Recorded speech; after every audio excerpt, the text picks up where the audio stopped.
तू खुद से प्यार कर ले, तू बहुत आकर्षित है। ऐसा गौतम बुद्ध ने कई वर्षों पहले अपने शिष्यों से क्यों कहा था? इसके पीछे का रहस्य क्या है? तो आज के इस वीडियो में हम इसी रहस्य को एक कहानी के माध्यम से जानेंगे। तो बिना देर किए चलिए उस कहानी की शुरुआत करते हैं। ये उन दिनों की बात है जब एक सन्यासी सेब के बाग में अपना समय व्यतीत कर रहे थे। उस समय तक सन्यासी की प्रसिद्धि दूर दूर तक फैल चुकी थी। लोग अपनी चिंताओं और समस्याओं का समाधान खोजने के लिए दूर दूर से सन्यासी के पास आते थे।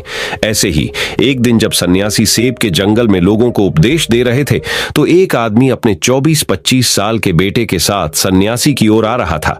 जब वे उपदेश स्थल के पास पहुंचे तो सन्यासी ने उनकी ओर देखा और इशारा किया।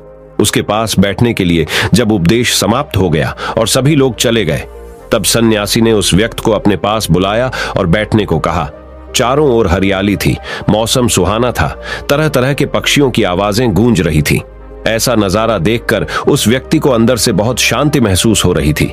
इसके बाद सन्यासी ने उस व्यक्ति से आने का कारण पूछा। इस पर वह व्यक्ति बोला, हे महात्मा, मैं अपने बेटे को आपसे मिलवाने के लिए 2 दिन की लंबी यात्रा कर आया हूं। ये मेरा इकलौता बेटा है और वह हर वक्त थका रहता है। ऐसा लगता है कि इसमें जान ही नहीं है। इसका स्वभाव भी काफी चिड़चिड़ा हो गया है। अगर हम इसे कुछ भी कहें तो यह हमारी छोटी छोटी बातों पर गुस्सा हो जाता है। इसकी देखने की क्षमता भी उम्र से पहले ही कमजोर हो गई है और उसके बाल भी सफेद हो रहे हैं। इतनी कम उम्र में बुढ़ा दिखने लगा। मैं समझ नहीं पा रहा हूं कि उसके साथ क्या हो रहा है। हे सन्यासी, मुझे अपने बेटे की बहुत चिंता हो रही है। मैं अपने बेटे को डॉक्टर के पास ले गया तो उन्होंने कुछ दवा दी और कहा, बेटा कम तनाव लो। वह अपने दिमाग पर बहुत अधिक तनाव लेता है, इसीलिए उसकी यह हालत है। लेकिन उन्होंने बहुत समझाने के बाद भी मुझे तनाव का मतलब समझ नहीं आया।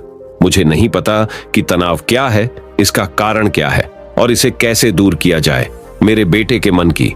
लेकिन सबसे पहले मुझे यह समझना होगा कि तनाव क्या है, इसलिए मैं आपके पास आया हूं। सन्यासी, कृपया मेरी समस्या का समाधान करे।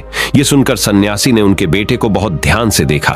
उसके चेहरे को देखा, उसकी आंखों को देखा, फिर उसके हाथों की नाड़ी भी जांची। यह सब अनुष्ठान करने के बाद सन्यासी ने उस व्यक्ति से कहा कि तनाव कोई भी नहीं लेना चाहता, लेकिन फिर भी यह तनाव व्यक्ति के दिमाग को दीमक की तरह जकड़ लेता है और व्यक्ति को पता भी नहीं चलता वह तनाव में है। लेकिन अगर व्यक्ति तनाव के कारणों को अच्छे से समझ ले और तनाव के बारे में एक पैमाना बना ले जिससे उसे पता चल सके कि वह कितना तनावग्रस्त है, तो वह इस समस्या का समाधान भी ढूंढ सकता है। सबसे पहले यह समझ ले कि तनाव क्या है। जब भी कोई व्यक्ति काम कर रहा हो लेकिन उसका मन कल्पनाओं में भटक रहा होता है, इसलिए उसके शरीर और दिमाग के बीच एक दूरी बन जाती है। यह दूरी जितनी अधिक होती है, व्यक्ति उतनी ही देर तक बेहोशी की स्थिति में रहता है और शरीर और मन के बीच के इस तनाव को ही तनाव कहा जाता है। आखिर पसंदीदा खेल खेलने के बाद इंसान ऊर्जा और खुशी से क्यों भर जाता है, जबकि वह अपने शरीर को थका चुका होता है। लेकिन समझने वाली बात यह है कि खेलते समय दिमाग और शरीर पूरी तरह से एक साथ खेल में केंद्रित होते हैं, जिससे शरीर और मन के बीच दूरी नहीं रहती और तनाव नहीं आता, और मन में कोई तनाव हो तो दूर हो जाता है। लेकिन इसके विपरीत जब हम कुछ ऐसा करते हैं जो हमें पसंद नहीं है, तो हमारा शरीर वह काम तो कर रहा है, लेकिन हमारा मन कहीं दूर कल्पनाओं में भटक रहा है, जिससे शरीर और दिमाग के बीच दूरी पैदा हो जाती है और तनाव पैदा हो जाता है। इसीलिए ऐसा करना चाहिए, एक समय में केवल एक ही काम करना चाहिए और अपने शरीर और दिमाग की सारी शक्ति उसी एक काम में लगानी चाहिए, ताकि व्यक्ति के अंदर तनाव पैदा न हो। सबसे प्रमुख कारणों में से पहला है अति महत्वाकांक्षी होना। महत्वाकांक्षी होना अच्छी बात है, लेकिन क्या आपने कभी गौर किया है कि उस आदमी का एक लक्ष्य कभी पूरा नहीं होता? उसका एक लक्ष्य पूरा नहीं होता कि वह दूसरे की ओर भागने लगता है। अगर दूसरा पूरा हो जाता है तो फिर तीसरे की, और इस प्रकार वह गोल गोल घूमता रहता है अपने जीवन में अपने लक्ष्य को प्राप्त करने के लिए। इसीलिए जो व्यक्ति अधिक महत्वाकांक्षी होता है, जो बड़े लक्ष्य निर्धारित करता है, वह कभी भी वर्तमान में नहीं रह सकता। उसका दिमाग हमेशा भविष्य की योजना बनाने में व्यस्त रहता है। उसका शरीर वर्तमान में रहता है, लेकिन उसका दिमाग भविष्य में रहता है, जिससे इंसान के शरीर के बीच दूरियां पैदा हो जाती हैं और वह तनावपूर्ण जीवन जीने लगता है। सन्यासी के मुख से यह बात सुनकर लड़के ने सन्यासी से कहा कि इसका मतलब है कि हमें लक्ष्य नहीं बनाना चाहिए, क्योंकि लक्ष्य निर्धारित करना भी महत्वाकांक्षा है। इसी बहाने सन्यासी ने कहा कि जीवन में लक्ष्य रखना कोई गलत बात नहीं है, लेकिन समस्या तब उत्पन्न होती है जब हम अपना सारा ध्यान उस लक्ष्य को प्राप्त करने के परिणाम पर केंद्रित कर देते हैं। व्यक्ति को वर्तमान में जीना चाहिए, एक लक्ष्य निर्धारित करें और उस लक्ष्य को प्राप्त करने के लिए कड़ी मेहनत करते रहें। लेकिन साथ ही आपको यह भी ज्ञान होना चाहिए कि आप अभी भी वर्तमान में जी रहे हैं और वर्तमान सत्य है। सन्यासी ने आगे कहा कि ईर्ष्या तनाव का एक और बड़ा कारण है। जब कोई व्यक्ति ईर्ष्या से भर जाता है तो उसका मन अंदर ही अंदर सड़ने लगता है। ईर्ष्या एक आंतरिक घाव है, यानी मन का घाव। इंसान के शरीर का घाव तो ठीक हो सकता है, लेकिन मन का घाव कभी नहीं भर सकता। इसलिए कभी भी दूसरों की उन्नति और खुशी से ईर्ष्या नहीं करनी चाहिए, क्योंकि ईर्ष्या तनाव का कारण बनती है। इसके बाद सन्यासी ने तनाव का अगला कारण बताया और कहा कि अरुचिकर काम भी मन में तनाव पैदा करता है। जो काम हमें करना पसंद नहीं है, उस काम में हमारा मन नहीं लग पाएगा, हमारा शरीर वहीं बैठ जाएगा। लेकिन हमारा मन कल्पना की उड़ान भरता है, जिससे शरीर और मन के बीच दूरी पैदा हो जाती है और व्यक्ति तनावग्रस्त हो जाता है। इसलिए व्यक्ति को हमेशा अपनी रुचि के अनुसार ही कार्य करना चाहिए। यदि व्यक्ति ने यह तय कर लिया है कि उसे कौन सा काम करना है और वह उसी काम को अपने जीवन का लक्ष्य बना लेता है, तब वह काम उसके लिए काम नहीं बल्कि खेल बन जाता है। लेकिन दोस्तों, अपने जुनून को फॉलो करो। यह कहना कितना आसान है, अपना सच्चा जुनून ढूंढना कितना मुश्किल है, क्योंकि आजकल ज्यादातर युवा सेलिब्रिटीज और सोशल मीडिया से प्रभावित हैं। वे किसी भी काम को अपना जुनून मानते हैं और फिर कुछ दिनों तक कोशिश करने के बाद उसे बीच में ही छोड़ देते हैं, क्योंकि यह उनका जुनून नहीं था। और इस तरह वे अपना कीमती समय और ऊर्जा बर्बाद करते हैं। तनाव का चौथा कारण है दूसरों से अपेक्षा करना। सन्यासी ने उस व्यक्ति की ओर इशारा करते हुए कहा, एक पिता के रूप में तुम्हें अपने बेटे से बहुत सारी उम्मीदें होंगी कि आपका बेटा बहुत सफल इंसान बने, आपका नाम रोशन करे और जैसा जीवन चाहे वैसा जिए, आपकी हर बात माने। लेकिन क्या आज तक किसी की भी उम्मीदें पूरी हुई हैं? जब भी कोई व्यक्ति दूसरे से कुछ अपेक्षा करने लगता है तो वह अनजाने में तनाव पैदा करना शुरू कर देता है। खुद के लिए जरा सोचिए, अगर आपका बेटा आपके मुताबिक काम नहीं कर रहा है और वह वैसा नहीं बन रहा है जैसा आप उसे बनाना चाहते हैं, तो निश्चित तौर पर तनाव आपके दिमाग पर हावी हो जाएगा। आप तनावपूर्ण जीवन जीने लगेंगे और इस तनाव में आप इस तरह व्यवहार और बातचीत करेंगे कि आपके अपने बेटे के साथ संबंध बद से बदतर होते चले जाएंगे। इसलिए व्यक्ति को दूसरों से अपनी क्षमता से कम उम्मीदें रखनी चाहिए। और अगर आप पूरी तरह से तनाव मुक्त रहना चाहते हैं तो दूसरों से उम्मीद करना बंद कर दें। इसके बाद सन्यासी ने कहा कि शारीरिक कष्ट भी मनुष्य के तनाव का एक कारण है। जब कोई व्यक्ति किसी शारीरिक दर्द से गुजर रहा होता है तो उसका पूरा ध्यान उस दर्द पर होता है और वह सारा दिन बस अपने दर्द के बारे में ही सोचता रहता है, जिससे उसका मन दुखद विचारों से भर जाता है और ऐसे में व्यक्ति तनावग्रस्त रहने लगता है। ये सब सुनकर वह व्यक्ति बोला कि हे सन्यासी, शारीरिक कष्ट किसी भी व्यक्ति को हो सकता है, तो क्या वह व्यक्ति जीवन भर तनाव में रहेगा? इसका उत्तर देते हुए सन्यासी ने कहा कि मनुष्य को यह समझना चाहिए कि हमारा जीवन दुख का आधार है। जैसे जैसे हमारा जीवन चलता है, बीमारियां आती हैं और फिर अंत में मृत्यु आती है। इसलिए बीमारियां मानव जीवन का अभिन्न अंग है। इससे कोई नहीं बच सकता। यह बस किसी के जीवन में समय से पहले आता है और किसी के बाद आता है, लेकिन सबके पास आता है। जब मानव मस्तिष्क इस बात को अच्छी तरह से समझ जाएगा तो तब उसे अपनी बीमारी के बारे में सोचकर ज्यादा तनाव नहीं लेना चाहिए, क्योंकि यह हमारे जीवन का अभिन्न अंग है और इसके लिए शारीरिक व्यायाम का अभ्यास करते रहना चाहिए और स्वस्थ जीवन शैली को भी अपने जीवन में जगह देनी चाहिए, जिससे उनका शरीर लंबे समय तक स्वस्थ रहकर ठीक से काम कर सके। तनाव का अगला कारण है अपनी योजनाओं को समझने के लिए समय न देना। कुछ लोगों के मन में यह विचार घर कर जाता है कि वे बिना सोचे समझे उस पर काम शुरू कर देते हैं और जब उन्हें उस काम में असफलता मिलती है तो वे तनाव से भर जाते हैं, क्योंकि उन्होंने उस काम को शुरू करने से पहले उस काम के बारे में पूरी जानकारी इकट्ठा नहीं की थी। किसी भी कार्य को शुरू करने से पहले व्यक्ति को उसके अच्छे और बुरे परिणाम के बारे में ठीक से विचार कर लेना चाहिए। व्यक्ति को यह भी अच्छे से सोचना चाहिए कि यदि यह योजना सफल नहीं हुई तो इसके बाद मैं क्या करूंगा। इसलिए व्यक्ति को अपनी योजनाओं को समझने के लिए पूरा समय देना चाहिए, ताकि बाद में वही योजना तनाव पैदा न कर दे। तनाव का 7वां सबसे बड़ा कारण टालमटोल है। आज का काम कल पर डाल देना। आपने यह कहावत तो सुनी ही होगी कि आलस्य मनुष्य का सबसे बड़ा दुश्मन है। मनुष्य अपने आलस्य के कारण आज के काम को कल पर टाल देता है और फिर टालना उसकी आदत बन जाती है। टाल मटोल करने वाले का काम कभी भी समय पर पूरा नहीं होता है, और अगर किसी कारण से हो भी जाता है तो उतना अच्छा नहीं होता जितना हो सकता था, और फिर ये बात इंसान के अंदर तनाव पैदा करती है। लेकिन आखिरी समय पर टालना या ना करना एक आदत है, इसलिए न चाहते हुए भी व्यक्ति बार बार इस आदत का शिकार हो जाता है और फिर काम को टालता रहता है, और फिर जब काम की समय सीमा नजदीक आ जाती है तो वह उस काम को पूरा करने की कोशिश करता है। इसलिए तनाव मुक्त रहने के लिए व्यक्ति को काम को टालने की आदत को छोड़ना होगा, और यह तभी संभव है जब लोग काम को समय से पहले पूरा करने का प्रयास करेंगे। तनाव का आखिरी और सबसे बड़ा कारण है ज्यादा सोचना। लगातार सोचना भी एक बीमारी है, और यह उन लोगों में सबसे ज्यादा पाई जाती है जो कल्पनाएं करते हैं, जो अतीत की घटनाओं के बारे में सोचते रहते हैं और जो भविष्य के बारे में बेतहाशा सोचते रहते हैं। इसलिए व्यक्ति को ज्यादा सोचने की आदत पर अंकुश लगाना चाहिए। उसे जितना हो सके खुद को काम में व्यस्त रखने की कोशिश करनी चाहिए, और प्रतिदिन ध्यान के अभ्यास को अपने जीवन का हिस्सा बनाएं।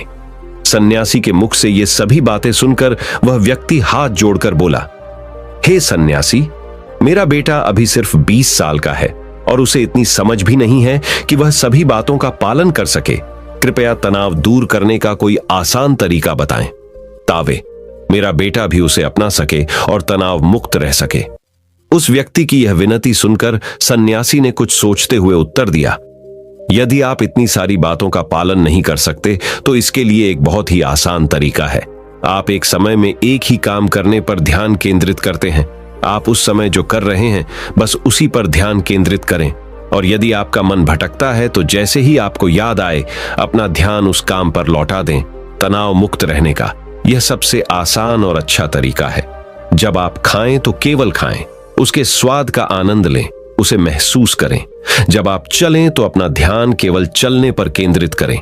इससे आपका दिमाग और शरीर दोनों एक ही जगह पर केंद्रित रहेंगे। दोनों के बीच कोई दूरी नहीं रहेगी, जो तनाव का मुख्य कारण है।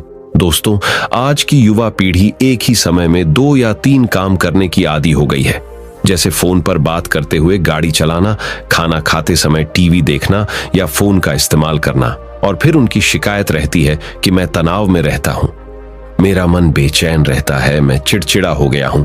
जब कोई व्यक्ति एक समय में 3 काम करता है तो यह स्वाभाविक है तनाव उत्पन्न होना, क्योंकि दिमाग एक समय में एक ही काम पूरे ध्यान से कर सकता है। कभी भी एक ही समय में 2 चीजों पर पूरा ध्यान केंद्रित नहीं कर पाता। इसलिए जहां तक हो सके एक समय में एक ही काम को पूरे ध्यान से करने की कोशिश करें। दोस्तों, मुझे उम्मीद है कि आपको इस कहानी से बहुत कुछ सीखने को मिला होगा। लेकिन रुकिए, अब हम एक और कहानी से गौतम बुद्ध से जानेंगे कि कर्म क्या है और कर्म किसे कहते हैं। आगे बढ़ने के लिए हमें कौन से कर्म करने चाहिए, तो चलिए उस कहानी की शुरुआत करते हैं। कर्म क्या है और कर्म किसे कहते हैं।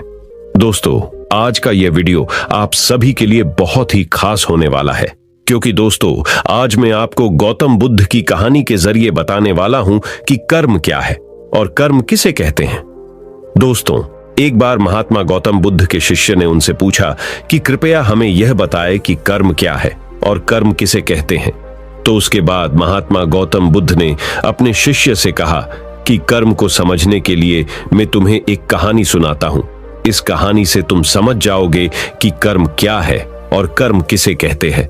और दोस्तों, मैं आज आप सभी को वही कहानी बताने वाला हूं जो बहुत साल पहले महात्मा गौतम बुद्ध जी ने अपने शिष्य को कर्म क्या है ये समझाने के लिए सुनाई थी।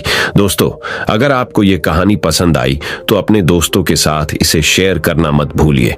तो बिना देर किए कहानी को शुरू करते हैं। दोस्तों, बुलंद शहर का एवक राजा था जो अपने मंत्री के साथ घोड़े पर बैठकर अपने राज्य का भ्रमण कर रहा था। राज्य का भ्रमण करने के बाद राजा एक दुकान के पास रुक गया, और रुकने के बाद राजा ने अपने मंत्री से कहा कि मंत्री जी, मालूम नहीं क्यों, लेकिन मुझे लगता है कि इस दुकानदार को कल के कल फांसी की सजा सुना दूं। और मुझे इसे मृत्यु दंड देने की इच्छा हो रही है। उसके बाद मंत्री जी राजा से इसका कारण पूछ पाते, इससे पहले राजा उससे आगे निकल गए। मंत्री ने इसका कारण पता करने के लिए अगली सुबह अवतार बदलकर आम जनता का रूप धारण करके उस दुकानदार के पास पहुंचा। और वैसे तो दुकानदार चंदन की लकड़ियां बेचने का काम करता था। इसके बाद मंत्री जी ने दुकानदार से पूछा कि भाई आपका काम कैसे चल रहा है। उसके बाद दुकानदार ने कहा कि भाई बहुत ही बुरा हाल चल रहा है। लोग दुकान पर आते हैं, चंदन को सूंघते हैं और फिर उसकी प्रशंसा तो बहुत करते हैं, लेकिन खरीदता तो कोई भी नहीं।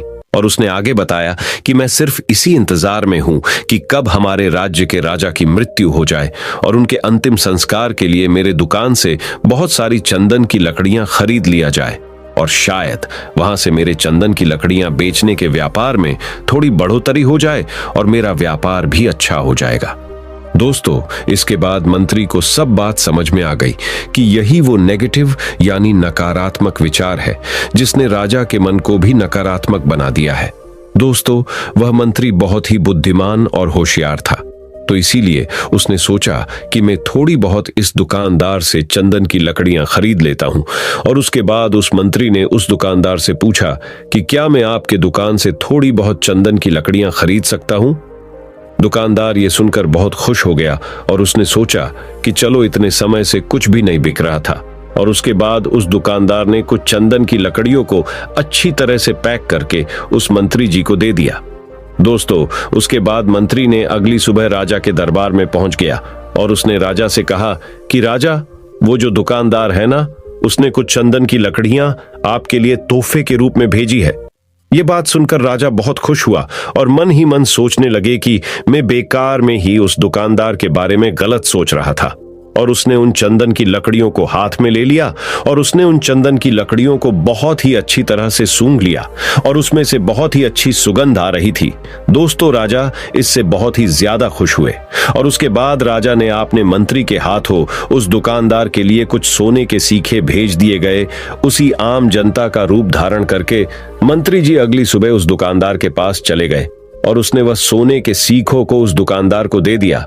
दोस्तों, उसके बाद दुकानदार बहुत खुश हुआ और मन ही मन उसने सोचा कि मैं बेवजह अपने राज्य के राजा के बारे में गलत सोच रहा था। राजा तो बहुत ही ज्यादा दयालु है। और यहीं पर महात्मा गौतम बुद्ध जी ने कहानी को खत्म किया। ये कहानी जब खत्म हुई तब गौतम बुद्ध ने अपने शिष्यों से कहा कि अब आप बताएं कि कर्म क्या होता है। तब गौतम बुद्ध जी के सभी शिष्यों ने जवाब देते हुए कहा कि शब्द ही हमारे कर्म होते हैं और हम जो भी काम करते वही हमारे कर्म होते हैं और जो हमारी भावनाएं होती हैं वही हमारे कर्म होते हैं। महात्मा गौतम बुद्ध जी के सभी शिष्यों के जवाब को सुनने के बाद महात्मा गौतम बुद्ध ने कहा कि आपके विचार ही आपके कर्म हैं। अगर आपने अपने खुद के विचारों पर नियंत्रण पाना सीख लिया तब आप एक महान इंसान बन जाते हैं। जब आप अच्छा सोचते हैं तब आपके साथ अच्छा ही होता है और वो होता ही रहेगा। दोस्तों, इसीलिए मैं भी कहना चाहूंगा कि अगर आप अच्छा सोचोगे तो दूसरे लोग भी अपने आप आपके बारे में अच्छा सोचने लग जाएंगे। दोस्तों, अगर आप चाहे कि यह महात्मा गौतम बुद्ध जी की बातें और लोगों तक भी पहुंचे तो कर्म क्या है और कर्म किसे कहते हैं, इस लाइफ चेंजिंग वीडियो को अपने दोस्तों के साथ जरूर शेयर कीजिए। और ये कहानी आपको पसंद आई होगी तो नीचे कमेंट बॉक्स में कमेंट करके हमें जरूर बताएं कि ये कहानी आपको कैसी लगी। और हमारे चैनल को सब्सक्राइब करना ना भूले। इस वीडियो को देखने के लिए आपका बहुत बहुत धन्यवाद। नमो बुद्धाय।